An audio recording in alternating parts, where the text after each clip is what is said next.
What's going on, everyone? My name is Miles. Welcome back to another video. In today's video, I'm doing something that you guys were requesting a lot in the last guide video, which was my Wingman guide. If you haven't seen that one yet, I'll leave a link down in the description below where you can go watch that one. But this is going to be the Peacekeeper guide. So I have 3 tips that I think will really help you guys get much better with the Peacekeeper. And the Peacekeeper is definitely a weapon that you need to get good with if you're not already, because it is a super crucial weapon in Apex Legends, especially in a ranked mode, because one shot can really make the entire difference of the game, doing like 150 damage. So you need to be able to hit those Peacekeeper shots. It's a super important weapon, and if you're fighting someone who's really good with a Peacekeeper, it can be really hard to eliminate them with an R99 if they use the Peacekeeper correctly. So that's why I want you guys to use the Peacekeeper correctly so that you can get better and you can win those gunfights as well. So let's hop right into it. So tip number 1, this is one of the most important tips that I can give you guys because not a lot of people actually use this. Now, this is a method that I actually learned back in Gears of War on my console days, and that is to use the pop shot method with the Peacekeeper. And if you guys aren't sure what pop shotting is, it basically means where you ADS and shoot kind of at the same time,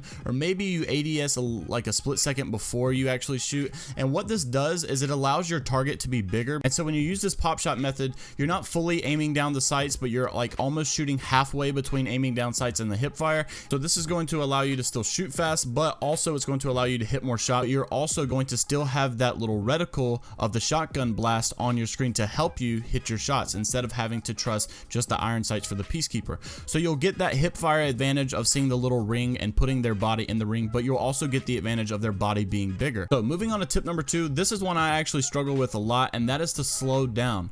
A lot of people like myself have the tendency to just constantly shoot the Peacekeeper every time it gets done pumping and you're ready to shoot it again, shoot it again, shoot it again. But one thing I've noticed about shotguns in general, but especially the Peacekeeper, is the gun is very based upon momentum. If you get that one shot that hits well, you're more likely to hit that second shot because like you're confident in your aiming skills. But once you miss that one shot, then you miss the second shot, then you start to get nervous and worried like, oh no, I'm gonna choke. And then you consistently choke because you're not taking good shots, you're just panicking and trying to shoot fast. So slow down in between your shots. Remember, this is quality over quantity. We don't want more PK shots, we want more damage, so better PK shots. It's better to take 4 PK shots in the amount that you could have shot 6 if you're doing more damage in those 4.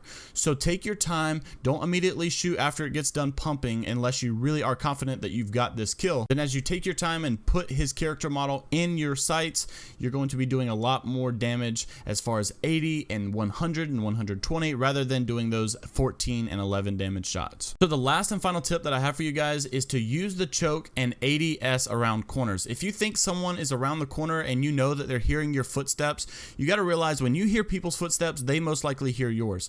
So they already know that you're coming. Have that advantage to already have that Peacekeeper charged up with the choke. And so when you hit that shot, you're pretty much guaranteed a good number rather than just that 11 or that 8 or that 14 or whatever it is. So use the choke to your advantage, pre-aim the corner so that whenever they peek, you immediately get that 121 or whatever it is so that they're already really weak in the gunfight. So I know I said 3 tips, but this is the 4th tip for all you guys that watched all the way to the end. This is one of the most important tips that you will use, and especially in a high rank like Apex Predator, is to learn how to jiggle peek. One of the best things about the Peacekeeper is not the amount of damage that you do when you hit your shots. It's how you can play around the map and the obstacles and how you can position yourself in a gunfight and still do that much damage. So for instance, in R99, when you have to laser someone, you have to completely expose yourself the whole time that you're shooting.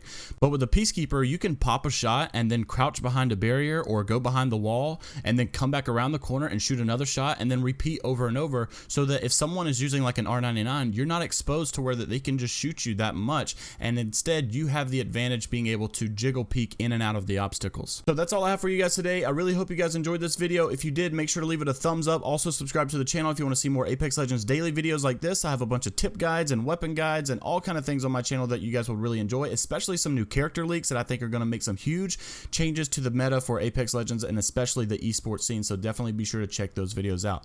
Thank you guys so much for watching. I hope you all have a great day. Peace.